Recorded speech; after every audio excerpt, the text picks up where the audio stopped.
It used to be the greatest Saturday of the year. The cup final.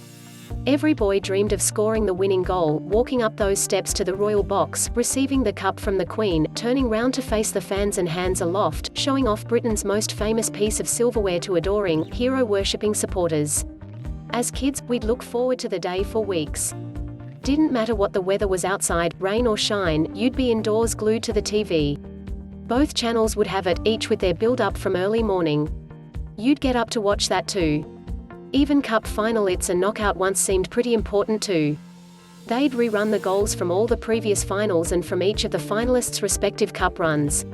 The coverage was pretty much identical on both stations, so it came down to personal preference, or which side had the better panelists. But they've ruined it, the money men have. Where once it had pride of place, the competition now feels shoehorned in, less important than a top 4 Premier League finish.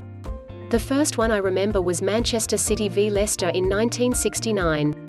Didn't watch it, went net fishing with my friend, up the country, as we called it. I have this recollection of my dad coming home that evening, from work I think, but upon reflection it may have been the pub, it was cup final day after all, and expressing surprise I'd not watched the game. The late Neil Young's, not 4 strong winds, goal won it for City over the Foxes, who a week or so previously had relegation to the 2nd Division confirmed.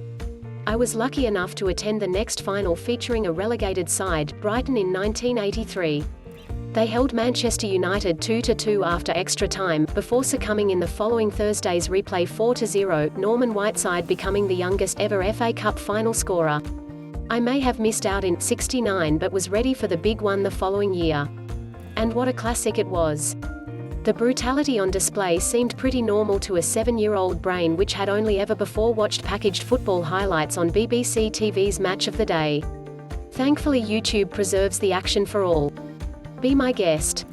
Look for yourself and take a stab at estimating how many red cards you'd have brandished had the game been played these days. The young aristocrats of Chelsea won in the first replayed final for 58 years. Dirty Leeds, the favourites, had few friends outside of Yorkshire, David Webb's headed winner sending most people to bed with a happy grin. Chelsea players celebrate their 1970 triumph in the Old Trafford bath. It was the last final replay to be played at a club ground. From left, Baldwin, Hollins, Bonetti, Webb, Osgood.